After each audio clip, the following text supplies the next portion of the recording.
여러분, 살다 보면 사람들이 어쩔 수 없이 빚이라는 것을 지고 살 때가 있습니다.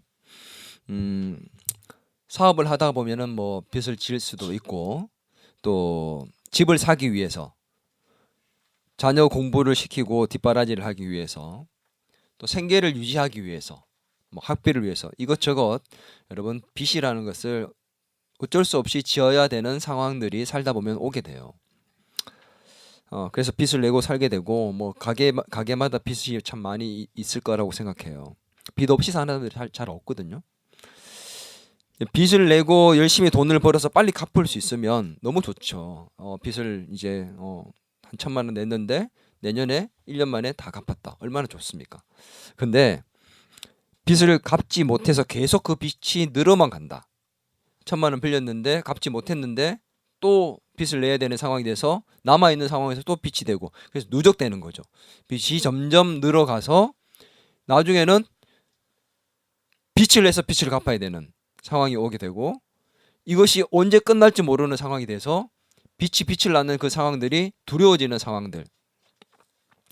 많은 사람들이 그렇게 살고 있습니다. 그래서 뭐 소위 카드로 돌려막기로 한다든지, 나중에는 그것도 안 돼서 대부업체나 사채를 쓴다든지, 그래서 인생 나락으로 가게 되는 게 많은, 우리 TV에서 보는 상황들이죠.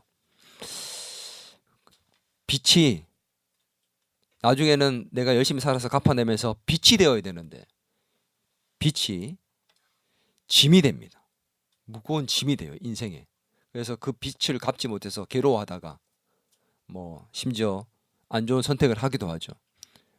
이제 지난 주간 지금 우리 온 나라를 들썩이고 있는 연예인의 사건, 이제 그 사건도 어떤 면에 있어서 돈 때문에 일어난 사건이잖아요. 빚을 해결하기 위해서 뭐 다른 이유도 있겠지만, 이 빚이라는 것이 그만큼 우리의 인생에 무거운 짐이 된다는 거죠.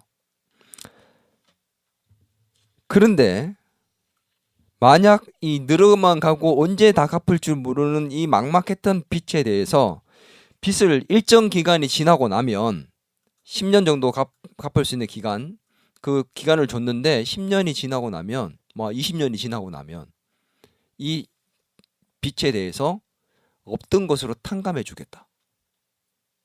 내가 한 10억, 한 20억 빚을 내서 살았는데 10년, 아니 15년, 20년 뒤면은 빚이 없는 걸로 다 탕감해 주겠다. 그럼 어떨까요? 10년의 기간이 지나면은 네가 갚을 수만 갚고, 만약에 안 되면 내가 없게 해줄게 라고 얘기한다면 어떨 것 같아요? 너무너무 행복하지 않을까요? 빚을 지고 살고 있지만 그 빚이 무거운 짐이 되지 않을 거라고 생각해요. 조금만 버티면 된다. 내가 참고 버티다 보면 해방될 날이 온다. 그렇다면 그게 무거운 짐이 되지는 않겠죠. 열심히 살 수 있겠죠. 2000 몇 년도에 빚을 내서 또 2000 몇 년도에 갚을 수 있는 그 기간이 딱 정해져 있다면, 아마 그 탕감되어 주는 그 빚이 다 없애주겠다고 한 그 해는 어떤 해가 될까요? 빚을 없애주는 그 사람에게 있어서 정말 은혜라고 생각하지 않을까요?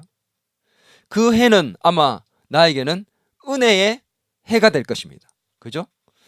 내가 지었던 그 빚을 다 그냥 제로로 만들어 주겠다고 하면 그 해는 진짜 은혜의 해가 되는 거 아닙니까? 여러분, 이런 기적과 같은 일들이 우리 삶에 일어날 수 있을까요? 어떻게 생각해요? 여러분, 이런 은혜의 해가 여러분에게 시작될 수 있기를 바랍니다. 이 놀라운 이 은혜가 우리에게 펼쳐지는 은혜의 해가 되는 그 해가 바로 2025년이 되었으면 좋겠습니다. 아멘. 예수님께서 세례를 받으시고, 우리 누가복음 이제 다시 돌아왔는데 세례를 받으시고 마귀에게 시험을 받으셨잖아요. 그리고 난 다음에 예수님이 이제 갈릴리에 있는 나사렛으로 가서 예수님의 첫 사역을 시작하셨습니다. 드디어 본격적으로 예수님의 사역을 시작을 하셨는데, 누가복음 4장부터 누가복음 9장 50절까지 예수님이 갈릴리에서 하셨던 그 사역에 대해서 나와 있어요. 4장부터 9장 50절까지. 갈릴리 사역에 대한 내용입니다. 근데 거기에서 가장 먼저 했던 게 뭐냐? 나사렛 거기에 가셔서 회당에 들어가셔서 말씀을 전하셨습니다. 설교하신 거죠. 그래서 이 나사렛에서 처음 설교하신 것을 예수님의 취임 설교다. 그렇게 얘기를 합니다. 학자들이 그냥 소위 부르기 쉽게 그렇게 얘기하는데, 그 설교에서 예수님이 어떤 말씀을 하셨냐면 주의 은혜의 해를 전파하기 위해서 왔다라는 것을 예수님이 밝히셨습니다. 바로 주의 은혜의 해에 대해서 이제 밝히셨다는 거죠. 그곳이 바로 어디였다고요? 나사렛. 한번 보겠습니다. 4장 16절 같이 한번 읽어볼까요? 누가복음 4장 16절입니다. 시작. 예수께서 그 자라신 곳 나사렛에 이르사 안식일에 늘 하시던 대로 회당에 들어가사 성경을 읽으려고 서심해. 예수님이 태어나신 곳은 어디입니까? 어디에서 태어나셨죠? 베들레헴이죠. 베들레헴에서 태어나셨고 자라신 곳은 나사렛입니다. 예수님이 나사렛에서 자라나셨기 때문에 나사렛에서의 모든 그 상황을 너무 잘 알겠죠. 지역도 잘 알고 사람들도 너무 잘 알고.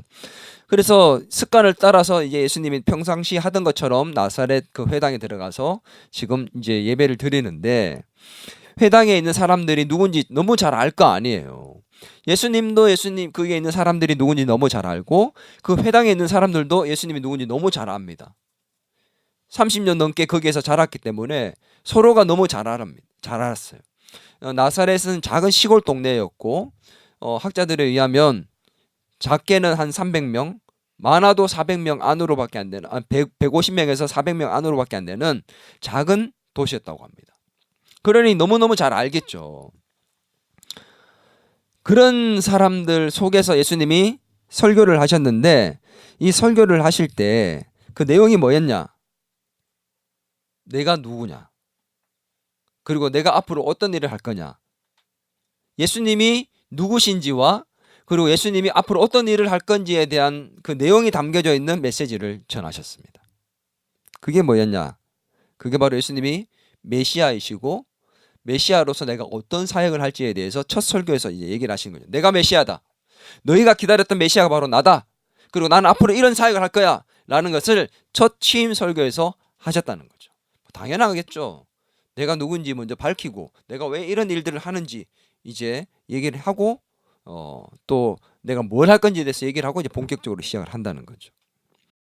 예수님께서는 그것을 이사야서 61장 1절과 2절에서 나오는 그 말씀을 인용해서 앞으로 하실 사역에 대해서 말씀을 하셨고, 그걸 통해서 내가 누구인지를 밝히셨습니다. 자, 그 내용이 뭐냐? 4장 17절에서 19절 내용입니다. 같이 한번 자세히 읽어보겠습니다. 자, 천천히 한번 주목해서 한번 읽어보겠습니다. 시작. 선지자 이사야 글을 드리는 벽을 펴서 이렇게 기록된 데를 찾으시니 곧 주의 성령이 내게 임하셨으니 이는 가난한 자에게 복음을 전하게 하려 하시고 내게 기름을 부으시고 나를 보내사 포로된 자에겐 자유를, 눈먼 자에게 다시 보게 함을 전파하며 눌린 자를 자유케 하고 주의 은혜의 해를 전파하게 하려 하심이라 하였더라. 예수님이 가난한 자에게는 복음을, 포로된 자에게는 자유를, 눈먼 자에게는 다시 보게 함을, 그리고 눌린 자에게도 자유롭게 하는 그 사역을 할 것이다. 그렇게 얘기했다는 거죠. 가난한 자에게 복음을, 이 가난한 자는 마태복음에서는 그냥 이 마태는 심령이 가난한 자라고 했지만 누가는 그냥 가난한 자다라고 얘기를 했습니다. 실제로 그냥 가난한 자에 대한 예수님의 사역들이 많았죠. 잘 먹지 못하는 사람들에 대해서 배불리 먹이셨고, 가난한 자들 편에 서서 또 그들의 입장에 서서 헤아려 주시고 또 기적을 행하여 주시고, 가난한 자들에게, 그러면 사실 이렇게 얘기해야 되잖아요. 가난한 자들에게 먹을 것을, 가난한 자들에게 돈을 주시고. 근데 그게 아니고 말씀에 뭐라고 돼 있죠? 가난한 자들에게 복음을. 그러면 단지 그냥 육체적으로, 물리적으로 가난한, 물질적으로 가난한 것만을 얘기하지 않는다는 걸 알겠죠. 이 정도는 이해를 해야 되잖아, 그렇지? 그래서 예수님께서 가난한 자들에게 복음을 전하는 사역을 하시겠다. 이게 뭐냐? 그냥 단지 물질적 가난만을 얘기하는 것이 아니라 포함하는 것이지만 영적인 가난함을 얘기합니다. 영적인 가난함이 뭘까요? 마태복음과 누가복음에서 기록된 그 가난한 자다라는 그 말의 원어적인 의미는 뭐냐면 누군가를 의지하지 않고는 생존이 불가능한 절대적인 가난한 자, 절대적 가난을 가진 자, 누군가를 의지하지 않으면 살 수가 없는 거예요. 자기 힘으로는 도저히 살아낼 수 없는 자, 그런 자가 바로 마태복음과 누가복음에서 말하는 가난한 자다라는 얘기입니다. 다시 말하면 하나님의 도움이 없이는 아무것도 할 수 없는 상태. 그런 사람에게 뭘 전한다고요? 복음을 전한다는 겁니다. 왜요? 그 가난한 자, 육체적으로, 물리적으로, 영적으로 그 가난한 자에게 복음이 들어가면 어떻게 된다는 거예요? 산다는 겁니다. 아멘. 여러분, 가난이라는 것이 왜 만들어진 걸까요? 하나님께서 처음 이 땅을 만드시고 아담과 하와를 만들었을 때는 가난이라는 게 없었습니다. 가난의 근본적인 이유가 뭔 줄 알아요? 내가 돈을 못 벌어서가 아니에요. 내가 지혜가 없어서가 아니에요. 가난의 근본적인 이유와 출발점은 죄입니다. 죄 때문에 가난이라는 게 시작됐다고요. 아담과 하와가 죄를 짓고 난 다음에 쫓겨나면서 일을 해야 되기 시작했고 그 이후로 가난이라는 것이 이 세상에 들어오게 된 겁니다. 그래서 가난의 근본적인 문제를 해결하기 위해서 뭐가 필요한 겁니까? 복음이 필요합니다. 여러분, 가난한 자에게 복음, 하나님이 없이는 살 수 없는 자에게 복음이 들어간다는 얘기는 뭡니까? 하나님이 함께 하시고 그 가난의 문제를 해결하시고 죄의 문제를 해결하시고 너의 그 영적, 물리적 가난의 모든 문제를 해결해 주신다는 그 복음의 진리가 들어오면 그 영혼이 살 수 있다는 거죠. 아멘. 하나님의 도움 없이는 살 수 없는 자가 된다는 것. 어떤 면에 있어서는 나 내 힘으로 살 수 있는 사람이 되고 싶은데 라는 그런 마음이 들지 모르잖아요. 그죠? 내가 자립해서 내 힘으로 살 수 있으면 얼마나 좋아요. 좋아 보이죠? 그래요, 안 그래요? 근데 하나님 편에서는 그렇지 않다는 겁니다. 네 힘으로 살 수 있는 자가 아니라 그렇게 살려고 발버둥 치면 칠수록 하나님은 그렇게 못 살게 만드십니다. 그래서 우리는 똑똑하다면, 좀 지혜롭다면 하루라도 빨리 하나님 도움 없이는 살 수 없습니다라고 고백하는 영적인 가난한 자가 되어야 됩니다. 아멘. 그 작업을 하는 게 바로 지금 40일 작전 기도 기간이죠. 하나님, 주님 도와주셔야 합니다. 한번 따라합시다. 하나님, 도와주십시오. 하나님 없이는 할 수 없습니다. 저는 가난한 자입니다. 하나님 도와주십시오. 그럴 때 주의 복음이 우리를 살리게 될 줄 믿습니다. 또 한 가지 사역은 따라할까요? 포로된 자에게 자유를. 포로된다라는 것은 이 표면적으로는 전쟁의 포로나 감옥에 갇힌 자를 얘기하는 거거든요. 근데 그때 당시에 1차적으로 이 포로된 자는 어떤 자였냐면 원래 이사야에서 말할 때는 포로된 자는 어떤 자일까요? 이사야 선지자 시대 때면 바벨론 포로에서 이제 해방되는 걸 얘기하는 거겠죠. 그럼 예수님 시대에 이스라엘 포로된 자는 어떤 것을 얘기하는 걸까요? 로마의 압제로부터 자유케 되는 것을 얘기하는 거겠죠. 포로된 자. 그러나 표면적으로는 그런 이유였지만 영적으로는 또 다른 이유가 있습니다. 포로된 자에서 자유케. 누구로부터? 그럼 영적으로는 마귀로부터. 이 마귀 이놈들은 눈에 안 보이니까 우리를 그냥 갖고 놀거든요. 사실 쥐락펴락 한단 말이에요. 쥐락펴락.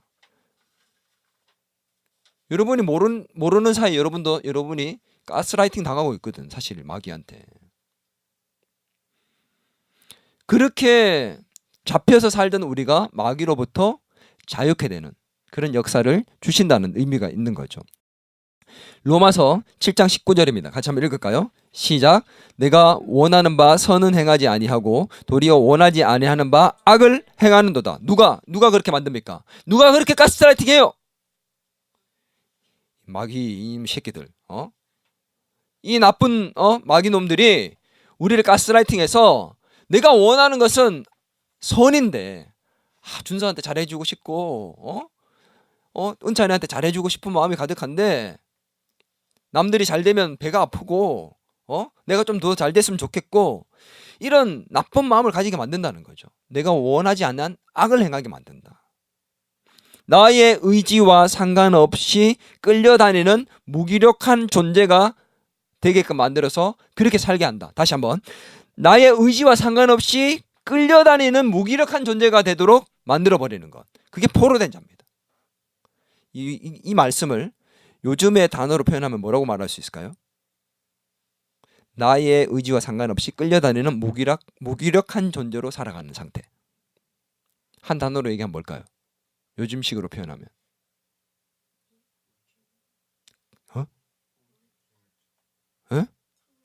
중얼중얼대지 말고 뭐라고요? 나의 의지와 상관없이 끌려다니는 무기력한 존재로 살아가는 상태. 나의 의지와 상관없이 끌려다닌다.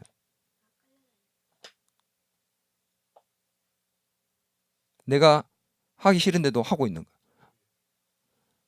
내 의지와 상관없이 그걸 하고 있는 거야. 어느 날 보니까 하기 싫은데 안 하려 하는데 이 정도 힌트 좀 알아야 되는데 중독이라고 해요.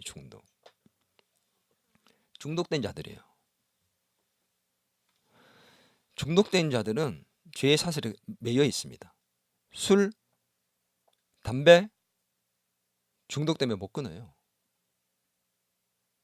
그 일하는 사람들 보면 운전하는 사람들이 술 먹으면 돼야 안 돼요. 운전하면서 일하는 사람들. 근데 차에 술병이 가득해 있어요. 일하면서 마시는 거야. 마시고 너무 막 어질어질하면 이제 자다가 또 일어나서 일하고 그렇게 하는 거야. 못 끊어요. 쇼핑 중독자들이 있거든요. 여러분 정말 아파트 문 앞에 보면 택배가 산더미처럼 쌓여 있습니다. 거기에는 시킨 것도 있고 반품하는 것도 있고. 근데 한 달에 한 번이 아니라 매일 그렇게 쌓여 있는 사람들이 있습니다. 중독자가 진짜 많아요. 여러분 생각보다 진짜 많아요. 쇼핑 중독자들. 쇼핑으로 자기의 그 허전함들을 채워가는 사람들.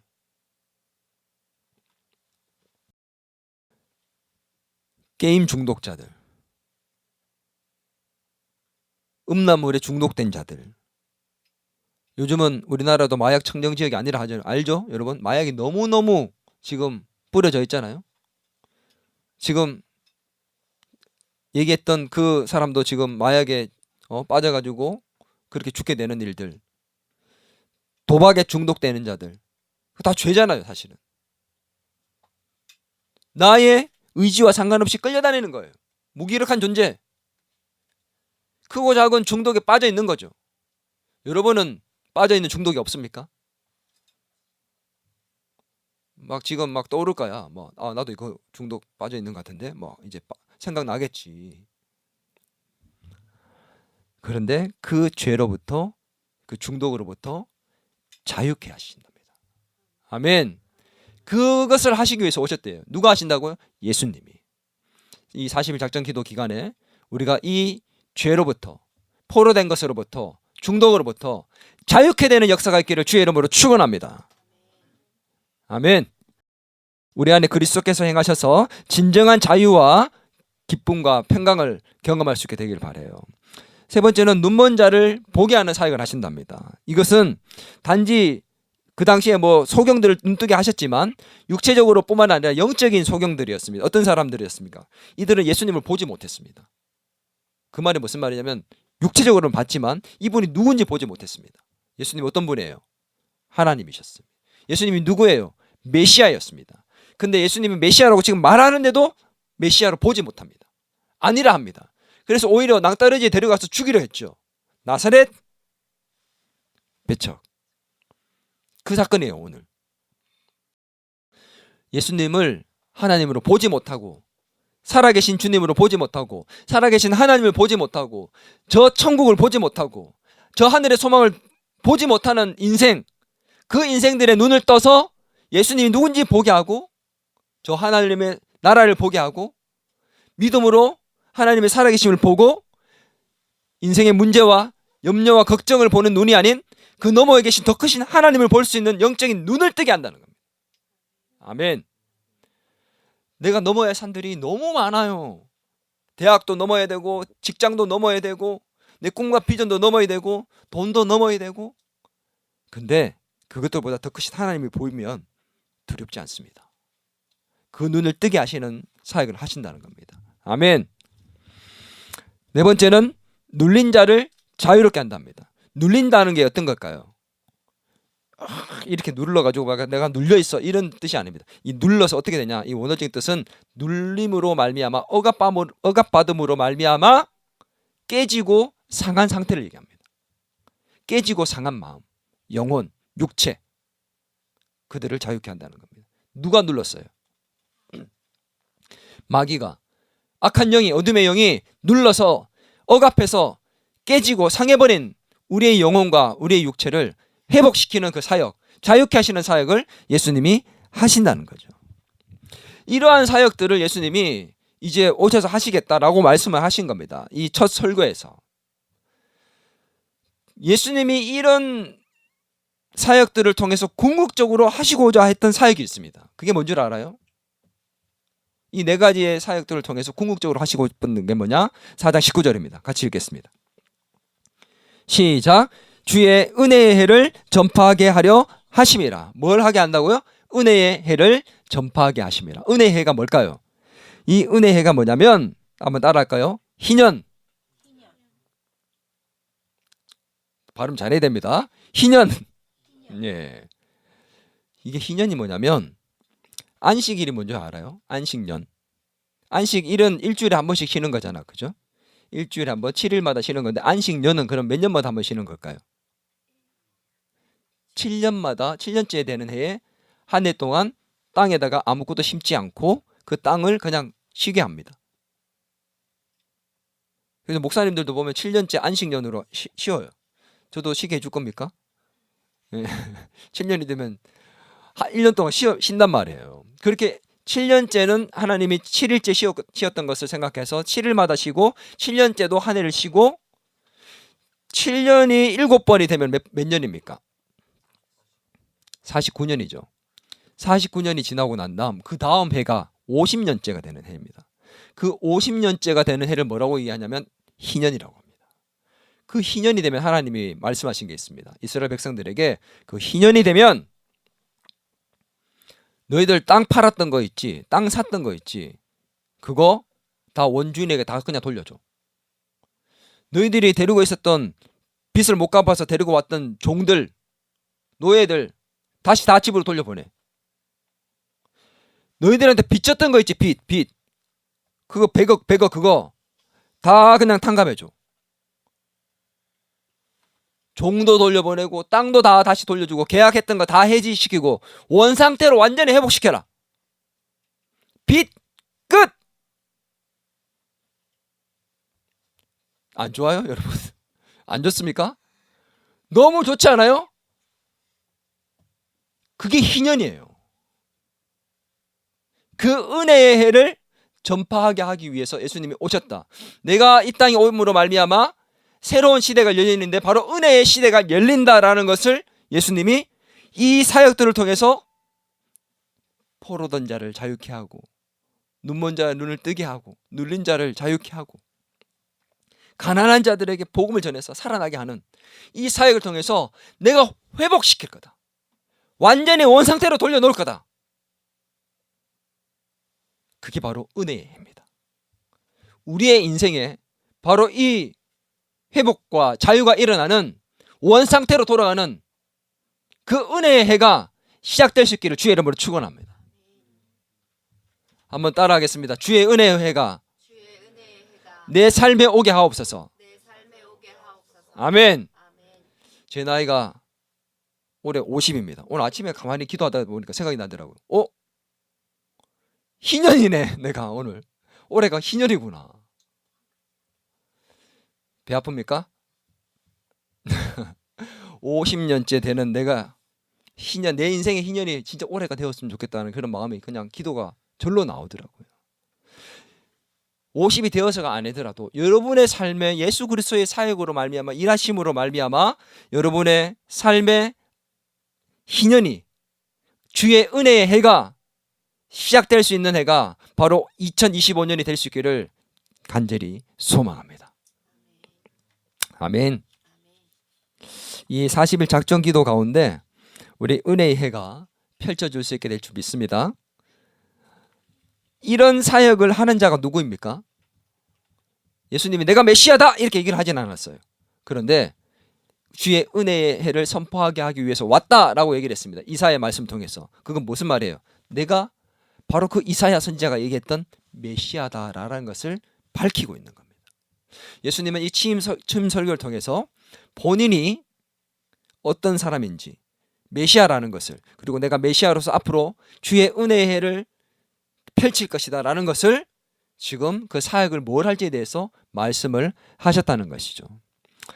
그래서 예수님이 그것을 정확하게 이제 본문에서 분명히 말씀해 주십니다. 22절입니다. 4장 21절 시작.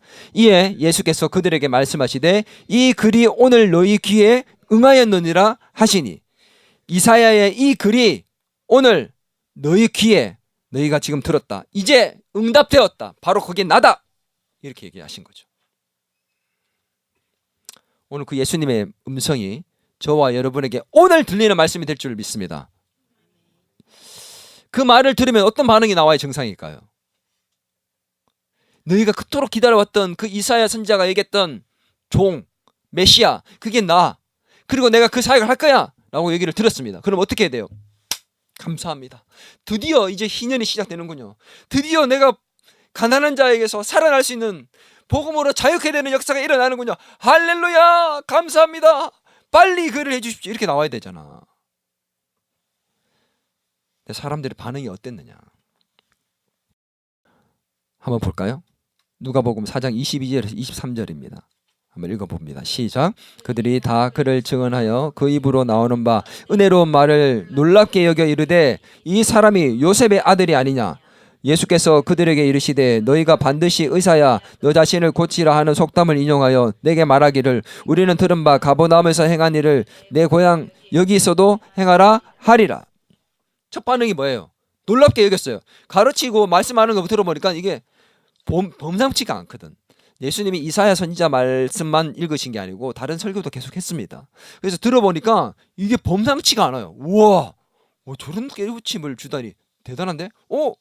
근데 이 사람들이 뭐라고 얘기합니까? 뭐야? 쟤 요셉의 아들 아니야? 요셉의 아들이잖아. 이 말이 무슨 말일까요? 요셉의 아들이 어떻게 저렇게 됐어? 야, 대단하다, 이런 말이 아니에요. 지금 예수님의 말씀을 듣고 은혜로운 그 말씀에 놀라가지고, 와, 요셉의 아들이 저렇게 변했네. 야, 우리 이 마을에서 저런 정말 개철에서 욕 났구나. 야, 어떻게 이렇게 됐니? 예수야, 네가 이렇게 어떻게 되니? 이런 게 아니라고. 뭐야? 쟤 요셉의 아들인데? 목수인데? 너 어디 이런 거 어디서 베낀 거야 이거? 이런 뉘앙스인 거예요. 요셉의 아들이 아니냐? 이거는 예수님을 깎아내리는 말입니다. 비하하는 말입니다. 너 사람이잖아. 네가 무슨 메시아야? 에이, 뭘 또 말도 안 되는 소리야. 내가 너랑 같이 자랐는데? 아이, 동네 형이잖아. 아니, 내가 아는 사람의 아들 그 조카 아니야? 네가 무슨 메시아냐? 네가 뭘 한다고? 가난한 자를 뭐 어쩌고, 니나 가난해서 벗어나라, 이런 뉘앙스라는 거지. 사람들은 예수님을 메시아로 보지 않습니다. 예수님 당시, 그리고 누가복음에 쓰였을 당시에도 마찬가지입니다. 예수님은 두 부류의 사람들이 있었던 것을 이것을 통해 밝히거든요. 누가는 밝히고 있습니다. 예수님을 메시아로 본 사람들이 있고 메시아로 보지 않는 사람들이 있습니다. 오늘 사람들은 예수님은 그렇게 말했습니다. 사람이 아니냐. 근데 예수님 당시가 지나고 누가복음이 쓰여졌을 때, 이거 누가복음 누구한테 쓴 거예요? 지금 이거 데오빌로 각하에게 쓴 거잖아. 이 데오빌로에게 썼지만 이방인들에게 보게끔 썼잖아요. 근데 그들이 이걸 보면서 뭐라고 얘기했을까요? 지금 이 본문을 보면서 예수님이 이런 첫 사역을 했다는 걸 보면서 뭐라고 생각했을까요? 아, 나도 그랬지. 나도 이 나사렛 사람들처럼 똑같이 반응했지. 예수님 얘기를 처음 들었을 때, 소문을 들었을 때, 뭐 사람이 무슨 메시아야? 사람이 어떻게 하나님의 아들이야? 아유, 능력 좀 행한다고 그게 하나님이야? 나도 그렇게 생각했지. 근데 지금은 내가 바뀌었잖아. 예수님이 진짜 메시아야. 예수님이 진짜 하나님이야. 내가 이렇게 고백하고 있잖아. 당시 누가복음을 보던 사람들은 그렇게 고백했을 겁니다. 지금 이 말씀을 듣는 저와 여러분도 아마 똑같은 입장일 거예요. 우리 현선아, 은찬이, 예수님이 하나님이다. 예수님이 살아계신다. 지금도 예수님이 너희를 보고 계셔, 함께 계신다. 예전엔 이런 말을 들었을 때 콧방귀도 안 꼈겠지. 아유, 교회 다니는 사람들은 그렇게 생각하지. 나는 안 믿어. 그랬던 너희가 지금은 바뀌었잖아.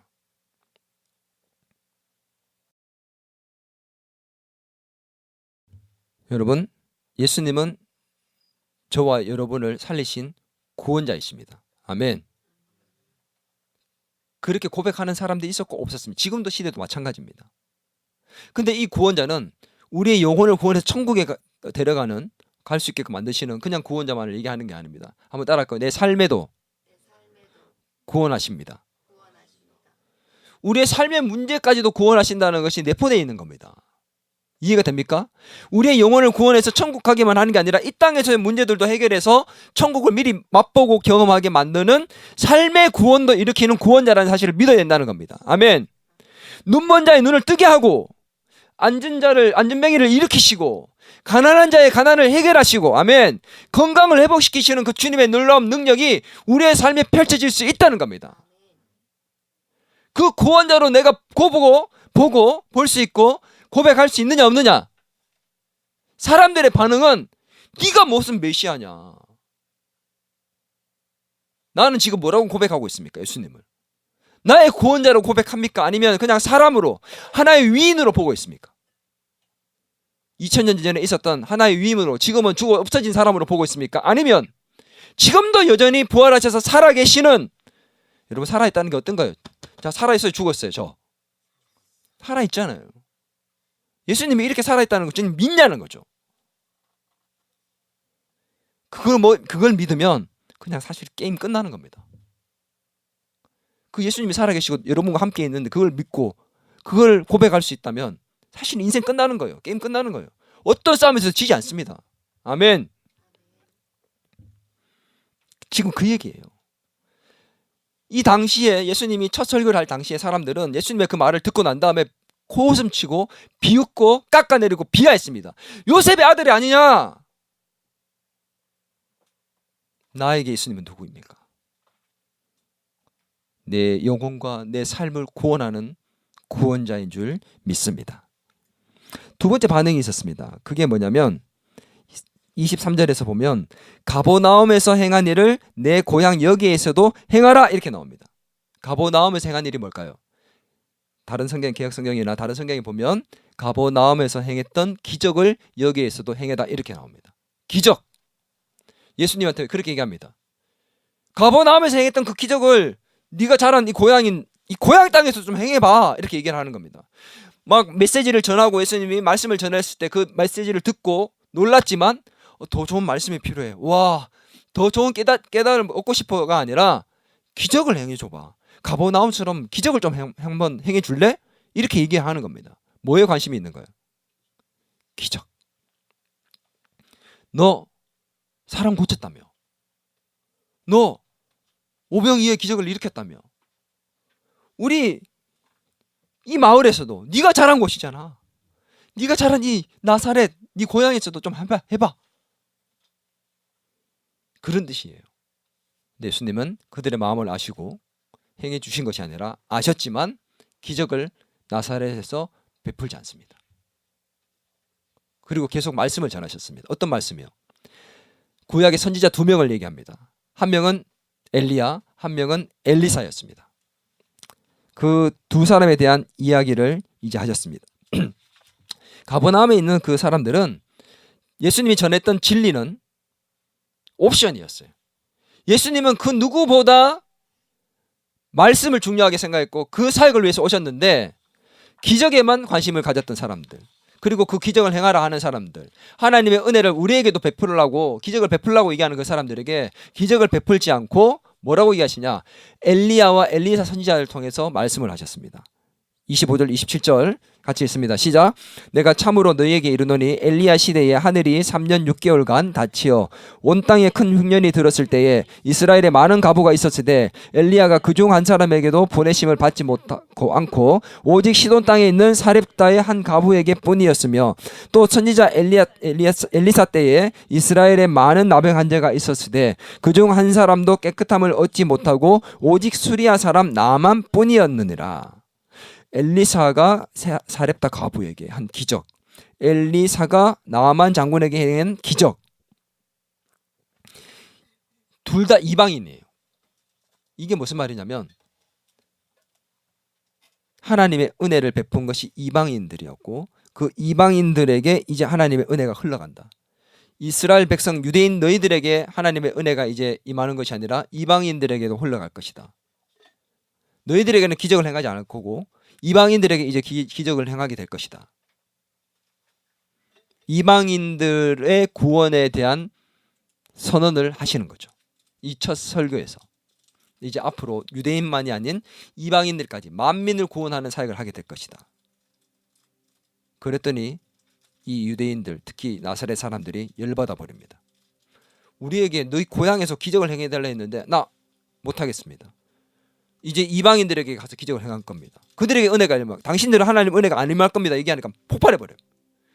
이방인들은 무시하고 살아왔는 개처럼 취급했는데 그들에게 하나님의 은혜가 임하고 우리가 받아야 되는데 그 은혜가 그들에게 간다고?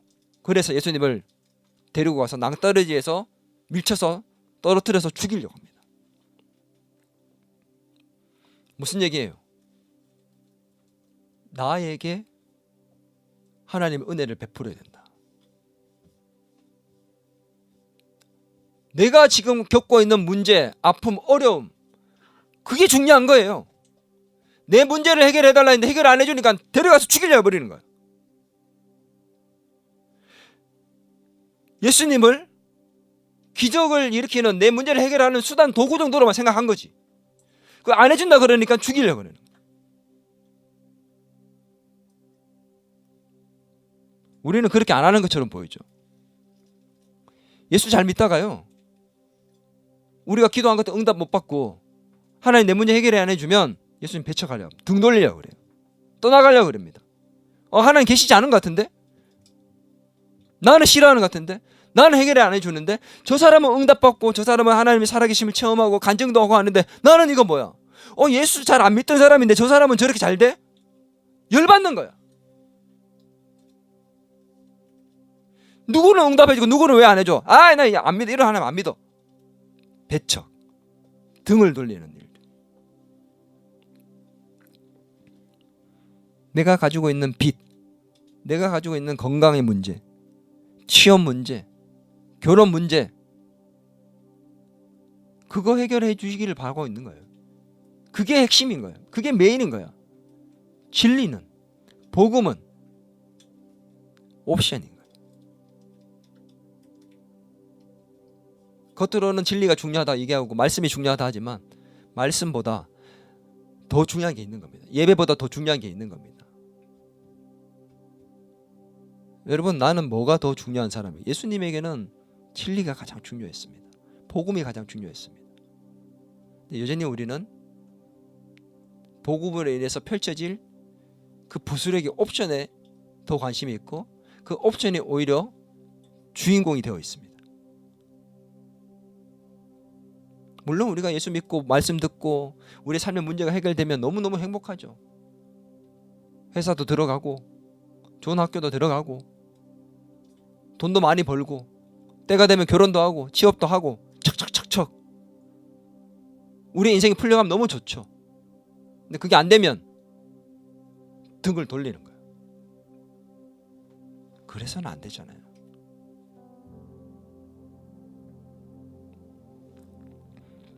예수님의 최대의 관심이 저와 여러분의 최고의 관심이 되었으면 좋겠습니다. 여러분 말씀에 관심이 있습니까? 진리에 관심이 있습니까? 아니면 여전히 내 삶의 문제에 관심이 있습니까? 다시 복음 앞에 설 수 있는 저와 여러분이 되었으면 좋겠습니다. 아멘. 예수님은 첫 설교에서 본인이 어떤 사역을 하실지 말씀하셨고 본인이 누군지를 말씀하셨습니다. 주의 은혜의 해를 전파하게 하기 위해서 이 땅에 오셨습니다. 예수님의 뜻이 그거예요. 여러분, 우리를 다 회복시키고 싶대요.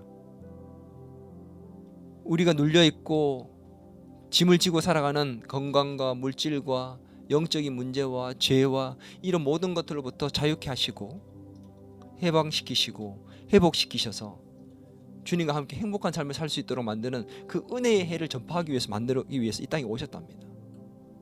근데 그 주님을 바라보는 게 아니라 그 주님이 주실 그 은혜의 해에 만들어질 그 부스러기들만 바라보고 있다면 우리가 뭔가 잘못 보고 있지 않는, 우리 40일 작전 기도하는 기간 가운데 응답 받아야죠. 그리고 주의 은혜의 해가 우리 가운데 펼쳐져야죠. 그러나 그게 메인이 되어서는 안 돼요. 하나님께서 우리에게 주시는 그 말씀, 기도 그 자체가 우리에게 가장 큰 핵심이 되어야 되고 그것이 우리에게 주는 가장 큰 복이 되어야 될 줄 믿습니다. 아멘. 여러분, 내가 말씀을 읽는 그 자리에 나가 있는 그 자체가 복입니다. 아멘. 내가 기도의 자리에 나가 있는 그 자체가 하나님이 주신 너무도 큰 은혜와 복이라고 믿어야 됩니다. 믿습니까? 예배하러 나와 있는 이 시간이 너무도 큰 하나님의 은혜인 줄 믿어야 됩니다. 아멘. 하나님이 여러분을 걷어가시면 한순간도 우리는 이 땅에 살 수 없습니다.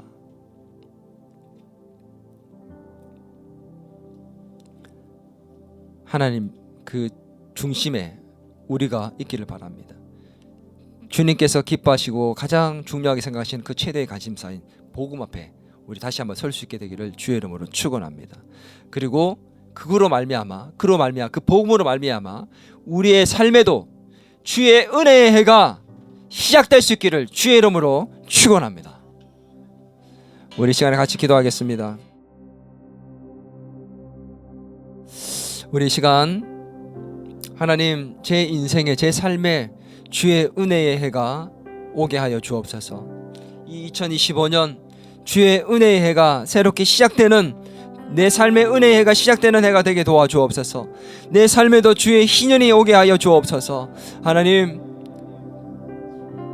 건강의 문제 때문에, 물질적인 문제 때문에, 또 꿈과 희망에 대한 문제 때문에, 취업의 문제 때문에, 결혼의 문제 때문에, 여러 가지 많은 문제 때문에 걱정과 염려와 짐 가운데 살아왔던 우리의 삶에 주의 은혜의 해가 시작되어서 하나님 복음으로 살게 되고, 하나님 가난으로부터 벗어나고 건강이 회복되고, 하나님 죄로부터 자유케 되고, 하나님이 눌려있던 모든 것들을, 억압되고 상처받고 깨진 모든 것들을 회복시키시고 다시 새롭게 하는 역사가 있게 해달라고, 주여 내 삶에 주의 은혜의 해가 시작되게 해달라고 주님 앞에 한번 우리 부르짖고 나아가도록 하겠습니다. 기도하겠습니다. 하나님,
하나님 아버지, 예수님은 우리의 삶에 주의 은혜의 해를 선포하기 위해서, 이루시기 위해서 이 땅에 오셨는데 우리가 그것을 믿지 못해 지금까지 눌려 살고 무거운 짐을 짊어지며 살며 깨지고 상한 마음과 심령으로 살아왔습니다. 하나님 아버지, 2025년 우리 사자께 기도회를 하고 있는 우리 모두가 이 기도의 시간들을 통해 주의 은혜의 해를 시작하게 하여 주옵소서. 하나님, 그 주님의 은혜가 우리의 삶의 희년이 하나님 펼쳐질 수 있도록 주님 역사하여 주시옵소서. 하나님, 우리가 가지고 있는 모든 문제가 하나님 회복되어지고 원상태로 돌아와 하나님과 함께 기쁨으로 이 땅에서 하나님의 나라를 시작할 수 있도록 주님이 역사하여 주시옵소서. 예수 그리스도 그분이 바로 희년 그 자체인 줄 믿습니다.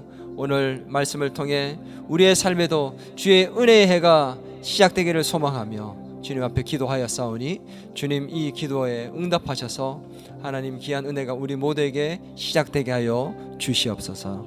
살아계신 예수님의 이름으로 기도드리옵나이다.